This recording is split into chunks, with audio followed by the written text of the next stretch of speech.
In this video हम cover करने वाले हैं second part for the agriculture finance and the NBFC. Make sure कि वीडियो को एंड तक जरूर गो थ्रू करना। फर्स्ट वीडियो में हमने 10 क्वेश्चन कवर किए थे, वो सिर्फ क्वेश्चन नहीं थे, कंप्लीट कंसेप्ट थे जो डेफिनेटली एग्जाम में आ सकते हैं। मेक श्योर कि वीडियो को जरूर गो थ्रू कर लेना एंड उस वीडियो का कंप्लीट पीडीएफ भी आपको मिल जाएगा। आपको सिर्फ एप्लीकेशन डाउनलोड करनी है। लिंक आपके सामने स्क्रीन के ऊपर iibf.info/app के ऊपर जाकर के। एंड अगर आप iOS यूजर हैं, मेक श्योर कि ऑर्गेनाइजेशन कोड का इस्तेमाल कीजिए GEGKT। चलिए आज का सेशन करते हैं start and it start with the question number 11। So it says an NBFC MFI with a loan portfolio exceeding rupees 100 crore is setting its interest rate for new loan product. Its cost of funds is 9% per annum. The average rate of five largest commercial banks is currently 8%. According to the pricing credit guidelines, pricing of credit guidelines, what is the maximum permissible interest rate of the MFI can charge its borrowers? तो कितना maximum interest rate जो है वो MFI charge कर पाएगा अपने borrowers को? That we need to answer. 22%, 19%, 24.575% या फिर 18%, what it is? So what will be the correct answer here? देखो, जो इंटरेस्ट रेट चार्ज किया जाएगा, राइट, जो पर्टिकुलर इंटरेस्ट रेट यहाँ पर चार्ज किया जाएगा, that will be what? That will be lower of the two calculations. दो कैलकुलेशंस करेंगे एंड उनका लोअर पार्ट होना चाहिए। That must be lower of the two calculations, that is to be done, right. लेकिन ये जो लोअर वाला system था ना, ये पहले चलता था। अब ये जो इंटरेस्ट रेट चार्ज किया जाता है एनबीएफसी एमएफए के द्वारा, दैट इज एक्चुअली डीरेगुलेटेड। इसका मतलब है कि कोई fixed maximum permissible interest rate नहीं है जो आरबीआई के द्वारा सेट किया गया है of a cap formula like cost of fund plus margin, like multiple banks का बेस रेट देखते थे। अब एनबीएफसी एमएफआई जो है वो board approved interest rate policy का इस्तेमाल करती हैं, जो आउटलाइन करेगा कि इंटरेस्ट रेट क्या है, कॉस्ट ऑफ फंड्स क्या है, रिस्क प्रीमियम क्या है। अल्दो ये फैक्टर्स अभी उनको देखने पड़ेंगे एंड वो डिस्क्लोज करेंगे रेट को एंड किस तरह से वो उस रेट के ऊपर पहुंचे हैं, राइट। एंड फर्दर वो चीज बतानी पड़ेगी इन सैंक्शंस फैक्ट शीट्स, ये चीज बतानी पड़ेगी।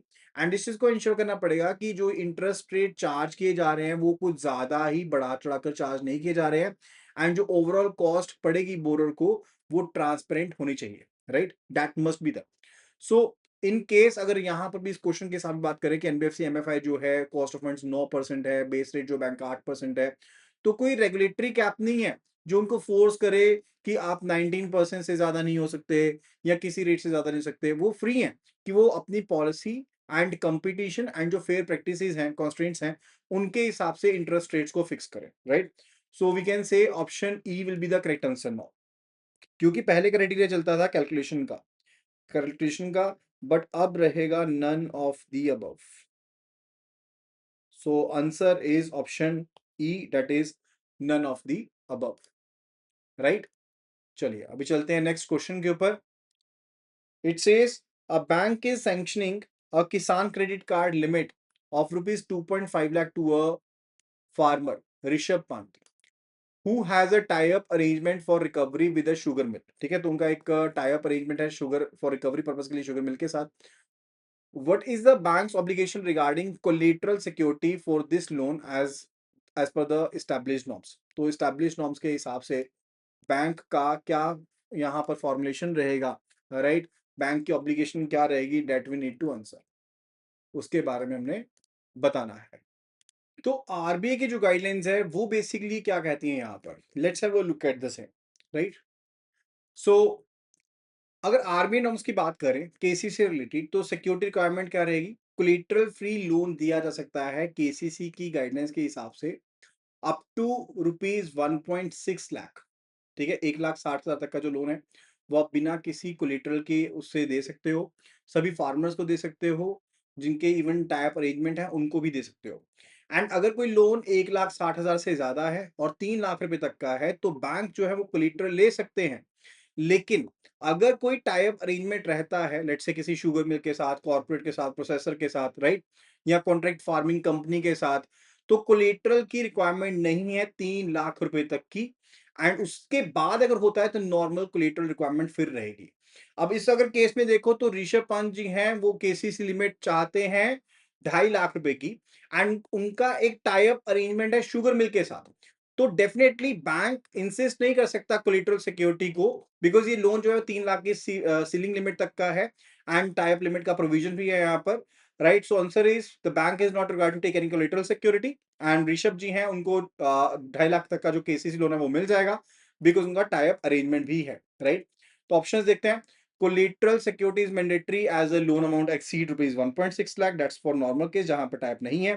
And the bank waives collateral security as a loan is agriculture purpose. This is also not the case. The bank may sanction the loan based on hypothecation of crops without insisting the collateral security. Reason मैंने आपको already बता दिया है. Right? Now, let's move toward the next question.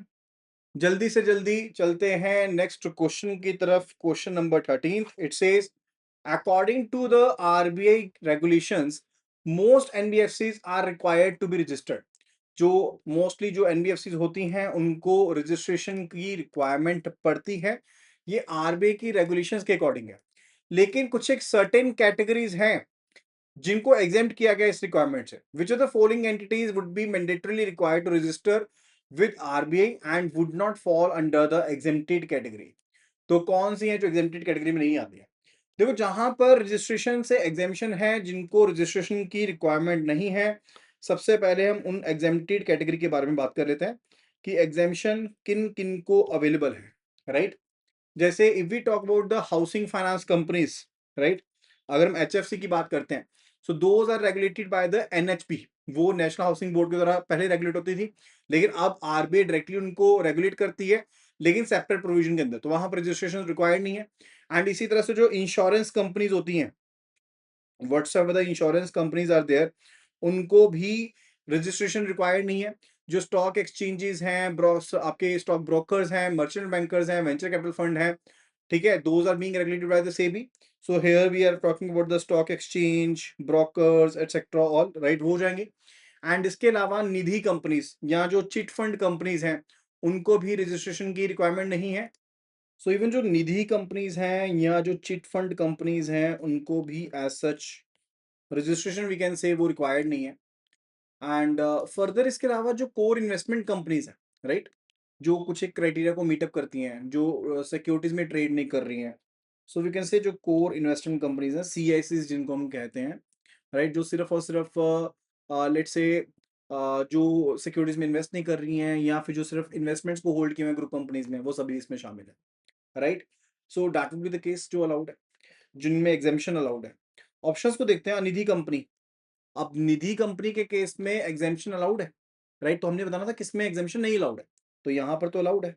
अच्छा, and what about the particular option B?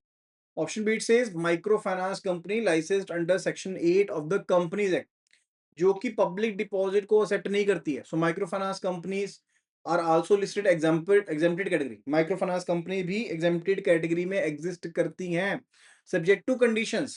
ठीक है, अगर वो सेक्शन 8 के अंदर लाइसेंस्ड है एंड वो डिपॉजिट को एक्सेप्ट नहीं करती हैं, वो भी यहाँ पर एग्जाम्पशन लिख लो.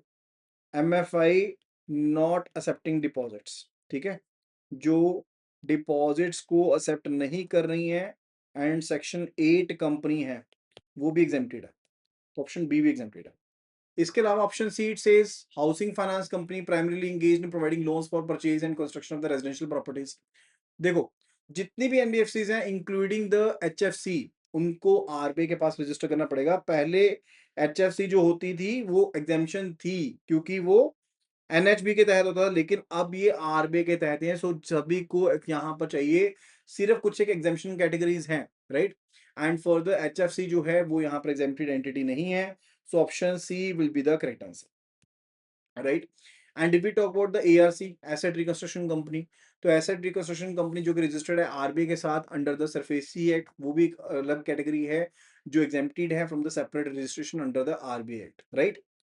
सो दैट्स द केस. अभी चलते हैं नेक्स्ट क्वेश्चन के ऊपर. एग्रीकल्चर फाइनेंस से रिलेटेड क्वेश्चन है. A farmer's crop was insured under the Pradhan Mantri Fasal बीमा योजना PMFBY. Due to a severe hailstorm that occurred 3 days after harvesting, the harvested crop, which was lying in the field in a cut and spread condition, was destroyed.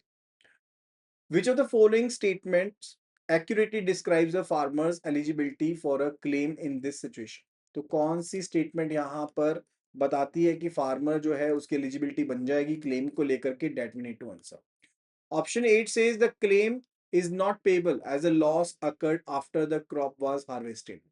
तो PMFBY scheme जो explicitly include करती है coverage को, जो post harvest आपके losses होते हैं उनको भी कवर करती है. तो ऑप्शन ए तो यहाँ पर करेक्ट डेफिनेटली नहीं है.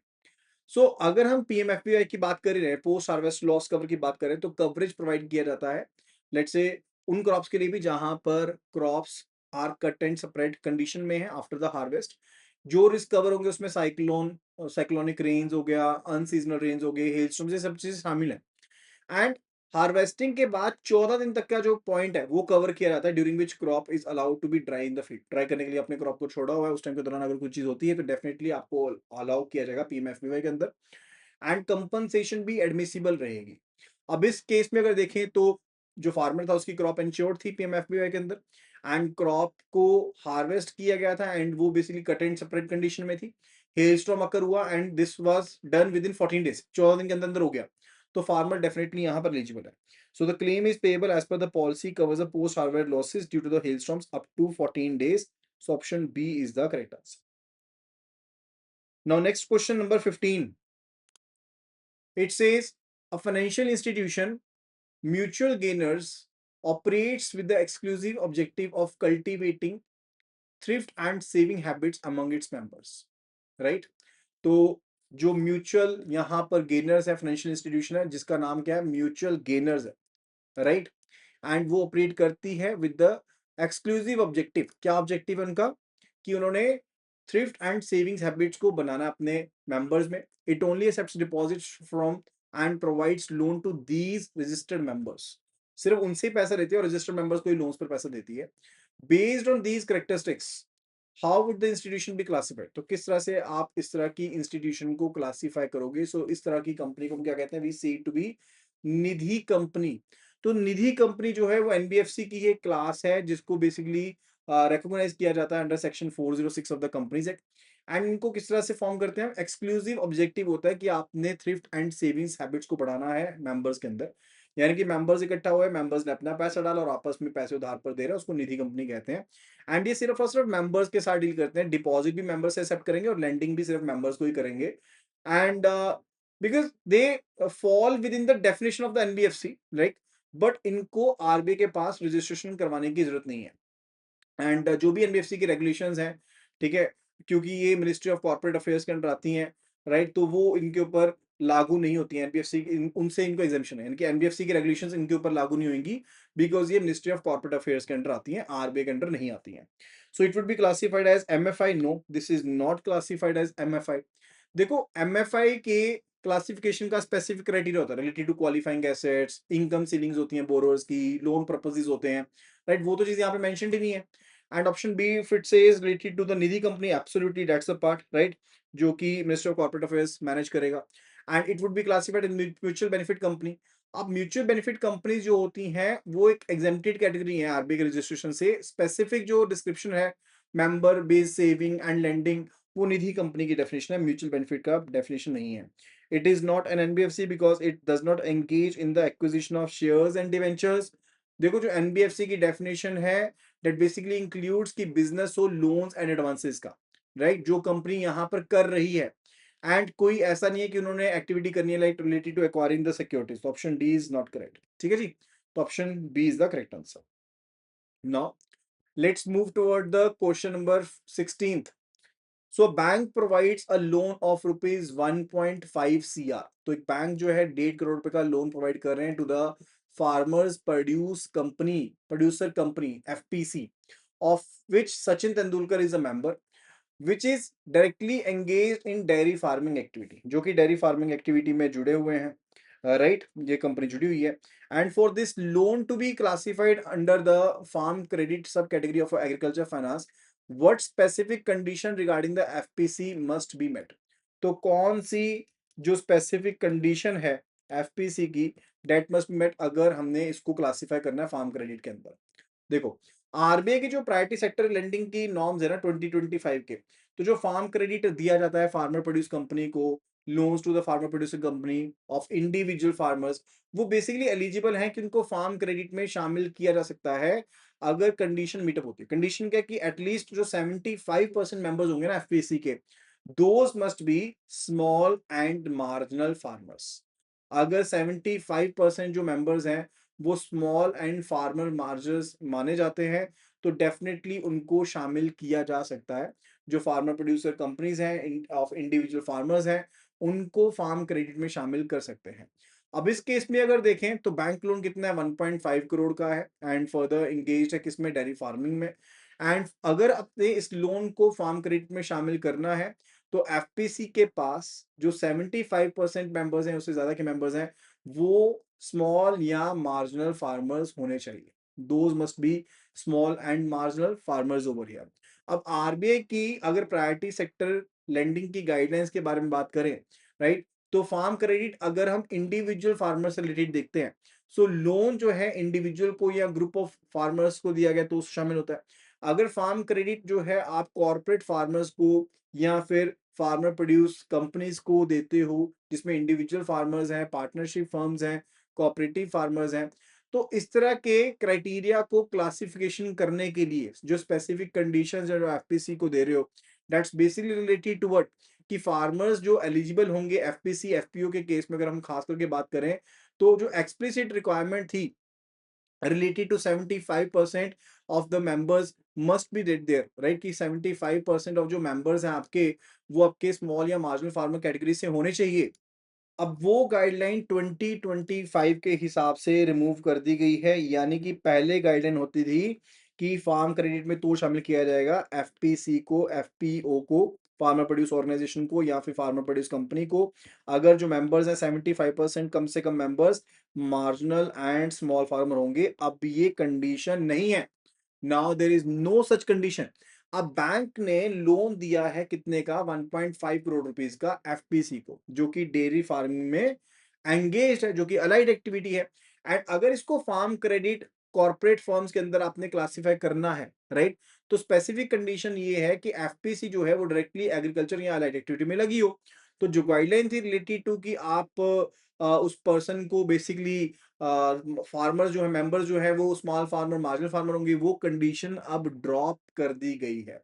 तो लोन जो है वो फार्म क्रेडिट के अंदर क्वालिफाई करेगा अगर एफपीसी डायरेक्टली एंगेज्ड है एग्रीकल्चर या फिर अलाइड एक्टिविटी में। यही यहां पर मेन कंडीशन रहने वाली है। This is the major condition over here, right. So अगर आपके पास लोन अमाउंट का एग्रीगेट अमाउंट के हिसाब से भी देखें, अगर मैक्सिमम लोन अमाउंट के हिसाब से देखें, तो उसके रिलेटेड भी कंडीशन है। तो वो कंडीशन अब पहले जो 2 करोड़ की होती थी मैक्सिमम जो लोन दिया जा सकता है एफपीसी को, एफपीओ को, पहले ये 2 करोड़ था, लेकिन अब ये कितना हो चुका है, ये 4 करोड़ की लिमिट हो चुकी है पर एंटिटी के हिसाब से। तो वो कंडीशन भी मीटअप होती है, क्योंकि यहाँ पर जो लोन है वो दिया जा रहा है 1.5 करोड़ का, that is basically amounting rupees 2 crore over here, right?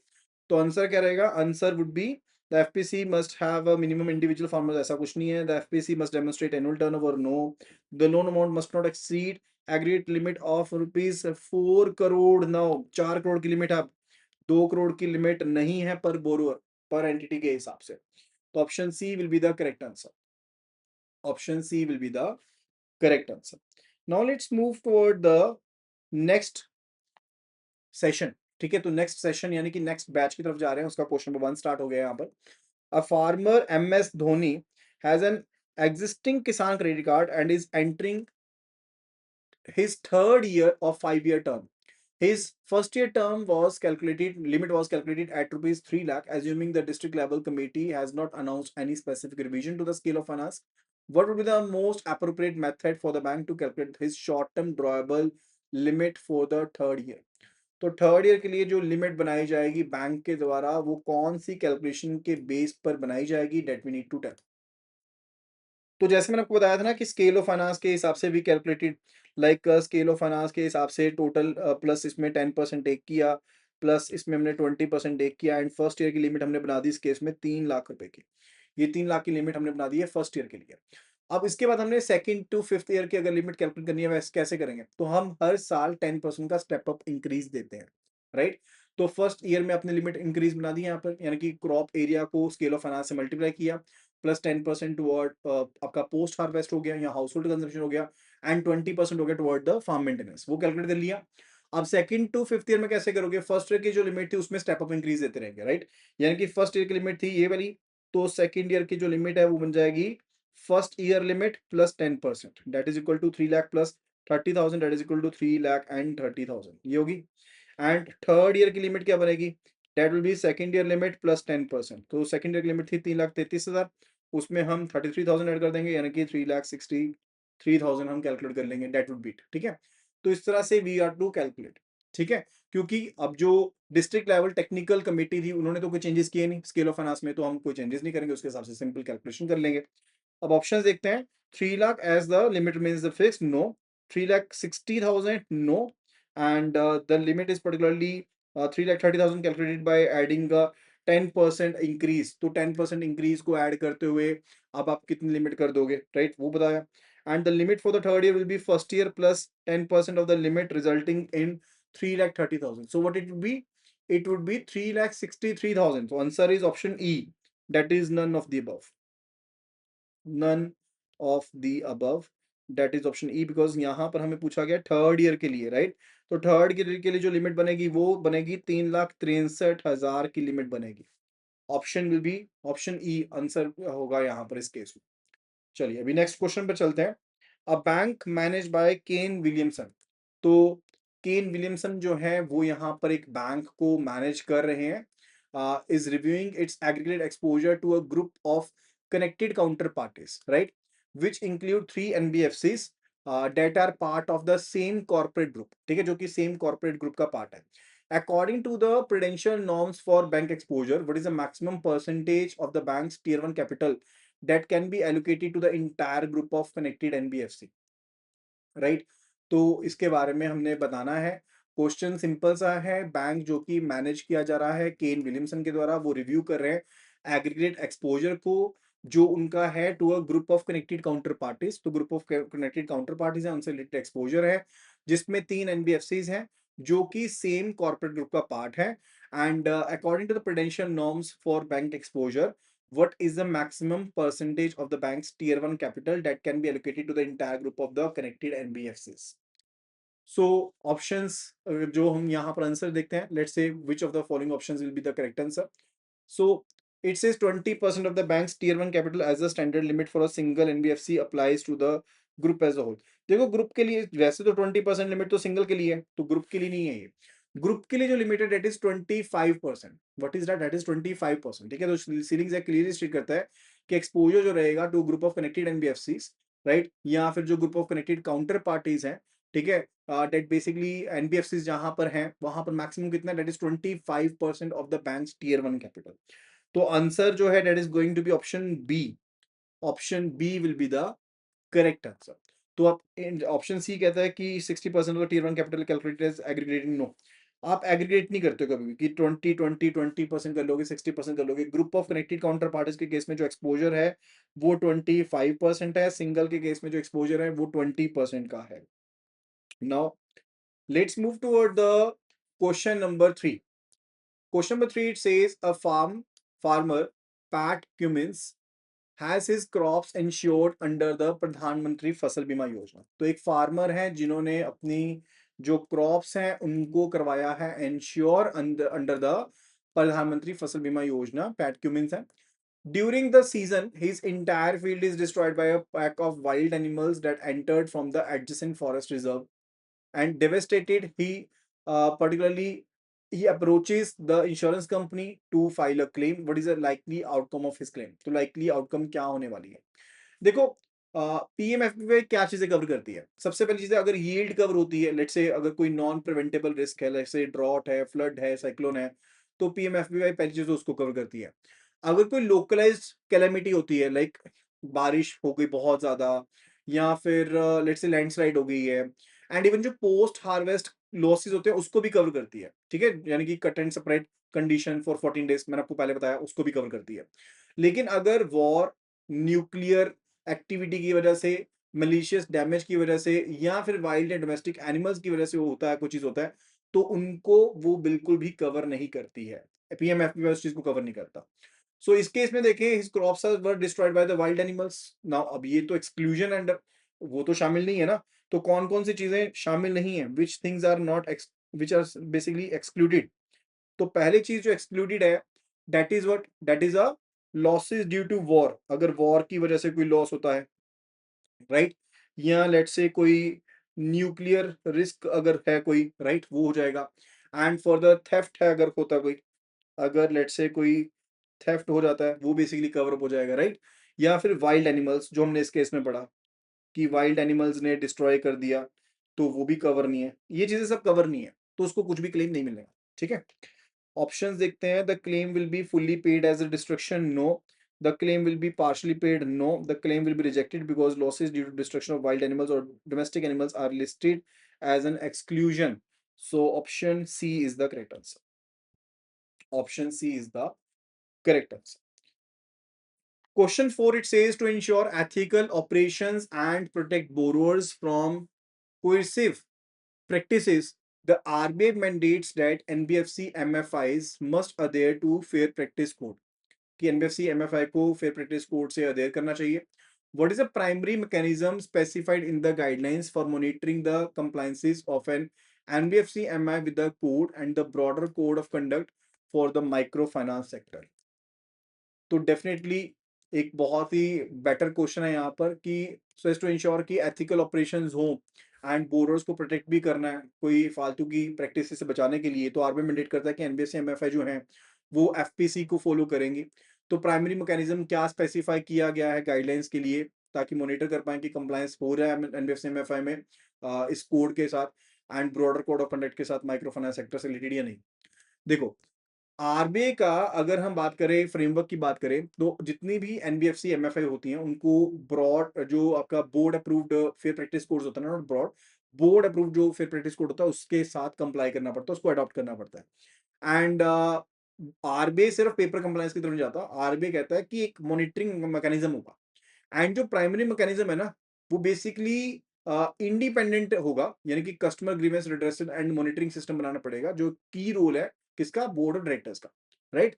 तो बोर्ड ऑफ डायरेक्टर एक तो ओवरसाइट करेंगे, यानी कि बोर्ड जो है वो periodically let's say come quarterly basis के ऊपर रिव्यू करेगा कि क्या फेयर प्रैक्टिस कोड के साथ आप कंप्लाई कर रहे हो। फर्दर एक जीआरओ अपॉइंट करना पड़ेगा, यानी कि ग्रीवेंस रिड्रेसल ऑफिसर आपको अपॉइंट करना पड़ेगा हर एक एनबीएफसी एमएफआई को, राइट। एक ऑफिशियल अपॉइंट करना पड़ेगा जिसको क्या कहेंगे, जीआरओ, यानी कि ग्रीवेंस रिड्रेसल ऑफिसर, राइट।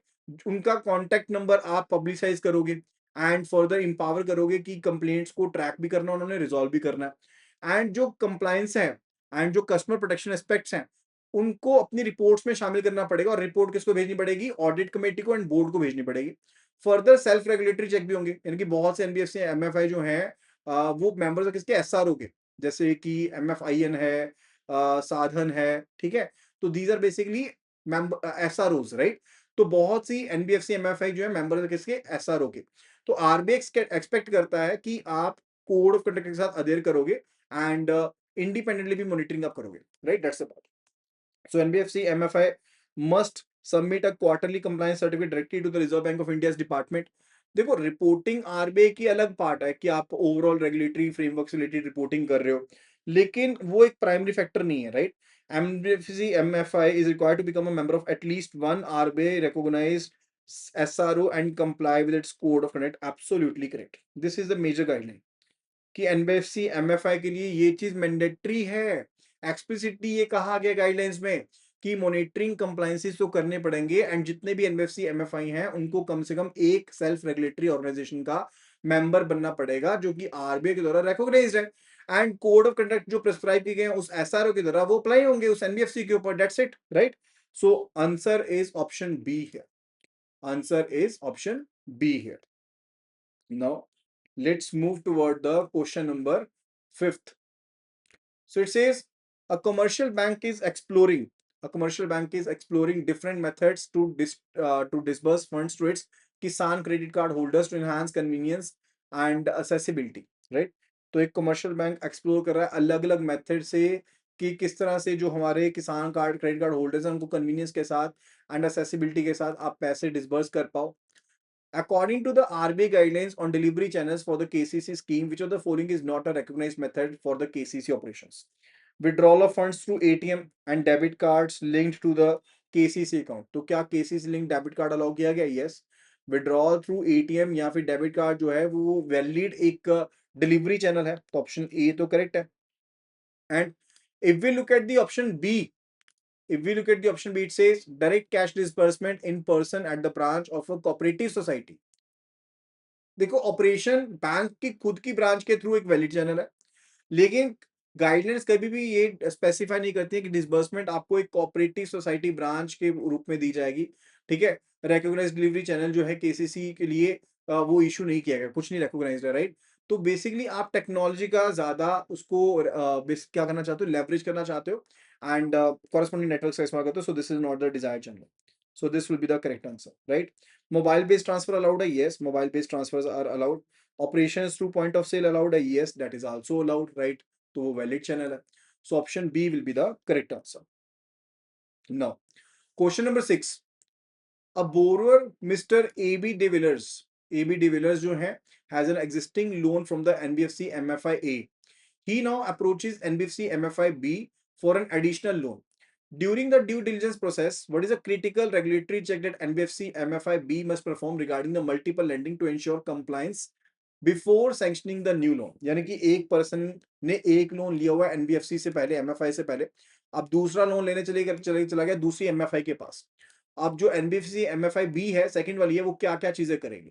तो आरबीआई का रेगुलेटरी जो फ्रेमवर्क है, राइट, तो उसमें ड्यू डिलिजेंस की कोई चीजें हैं, मल्टीपल लेंडिंग को लेकर के कुछ रूल्स हैं. यानी कि सबसे पहले तो आपको एक डिक्लेरेशन लेनी पड़ेगी बोरोर से related to the existing loans, right. And further आपको बोरोर की इंडेप्टनेस को वेरीफाई भी करना पड़ेगा एक सीआईसी से. यानी कि जब नया लोन सैंक्शन करना है तो definitely bank credit information company जैसे सिबिल हो गया, एक्सपीरियन हो गया, इक्विफैक्स हो गया, इनसे पहले चेक करेगा एंड इंश्योर करना पड़ेगा कि जो हाउस होल्ड इनकम है प्लस वर्सेज जो डेट रिपेमेंट ऑब्लिगेशन है वो प्रिस्क्राइब्ड लिमिट के अंडर ही रहे. यानी कि जो लोन रिपेमेंट्स है those should be lesser than और maximum equal to 50% of the household income. यानी कि अगर इनकम 25,000 की है तो 12,500 से ज्यादा की किस्तें ना बनती हो, ये गाइडलाइन पूरी करनी है, राइट. तो ये क्रिटिकल चीज है. So this is basically a critical point. अभी ऑप्शंस को देखते हैं. The borrower must provide a no objection certificate from the NBFC MFI A before NBFC MFI B to basically sanction a loan. Regulations में कोई भी आपको NOC लेने की जरूरत नहीं है. Option A is not correct. NBFC MFI B must ensure that the borrower is not a member of more than two self-help groups concurrently. ऐसा कुछ नहीं है कि concurrently आप members में मिल सकते. देखो, रूल इज दैट कि borrower can not be member of more than one SHG, कि एक एसएचजी से ज्यादा का मेंबर ना हो, वो रूल है, right. So this is also not correct. Option she says NBFC MFI must verified at the with the sanction of its loan, no more than two NBFC MFI in total are lending to Mr. De Villers. Option C correct है यहाँ पे, बिल्कुल correct है. जो guidelines है ना multiple lending की लेकर के, वो बहुत स्पेसिफिक है कि दो से ज्यादा एनबीएफसी एमएफआई जो है वो एक पर्सन को पैसा उधार पर नहीं दे सकती. सो इसलिए एनबीएफसी एमएफआई बी को ये कंफर्म करना पड़ेगा कि वो सेकंड एनबीएफसी एमएफआई है जो पैसे उधार पर देने वाली है, राइट. सो दो से ज्यादा से उधार पर पैसे नहीं ले सकता. सो ऑप्शन बी सी जो है यहाँ पर, that will be the correct answer. So option C is the correct answer here. Now let's move toward the next question. Question number 7. A bank is considering a loan proposal for setting up an agribusiness center, an activity that falls under the ancillary activities subcategory of the agriculture finance. What is the maximum loan amount that can be sanctioned for the activity to be classified as such? तो कितना maximum amount जो है वो sanction किया जा सकता है as such इस पर्पज के लिए, that we need to answer. ठीक है, तो एंसिलरी एक्टिविटी से है मैक्सिमम अमाउंट कितना सैंक्शन कर सकते हैं, up to ₹100 crore, up to 5 crore, up to 2 crore. There is no specified limit for agri business. So what will be the correct answer? So correct answer क्या रहेगा? देखो 2025 की गाइडलाइंस के हिसाब से अगर बात करें टारगेट एंड क्लासिफिकेशन के हिसाब से, तो जो नॉर्म्स है related to maximum loans for the ancillary activities, right. तो स्टार्टअप जो कि एंगेज्ड है एग्रीकल्चर में अलाइड एक्टिविटीज के लिए अंडर द एंसिलरी एक्टिविटीज, उनको 50 करोड़ पे पर बोरो तक का लोन मिल सकता है. एंड जो लोन है फूड एंड एग्रो प्रोसेसिंग से रिलेटेड एंसिलरी एक्टिविटीज के अंदर उनको 100 करोड़ रुपीज तक का लोन मिल सकता है। ठीक है, तो जो एग्री बिजनेस सेंटर होते हैं जो एक्सप्लिसिटली लिस्टेड है under the ancillary activities, maximum loan जो सैंक्शन किया जा सकता है वो प्रायोरिटी सेक्टर के अंदर किया जा सकता है। कितना अमाउंट का? 50 करोड़ रुपीज का आप लोन उनको सैंक्शन कर सकते हो। कितना अमाउंट सैंक्शन कर सकते हो? We can be sanctioning the amount up to ₹50 crore, right? क्योंकि आप जो पर्टिकुलर लोन दे रहे हो तो 50 करोड़ तक का दे सकते हो। So option E will be saying that is going to the correct answer. So option E, that is none of the above, that is going to be the correct answer for this particular question. Correct है? So that will be all related to this video. I hope कि बहुत से concepts आपके clear हुए होंगे related to agriculture, finance and everything. अगर video पसंद आई है सो make sure to like the video and share the video among your friends and colleagues. And जल्दी से पीडीएफ डाउनलोड कर लो इस वीडियो का, जो कि अवेलेबल है हमारी एप्लीकेशन में। एप्लीकेशन का लिंक है irbf.info/app। एंड अगर आप iOS यूजर हैं, use the organisation code GEGKT। So let's meet in the next video. Thank you so much and see you again. Happy learning.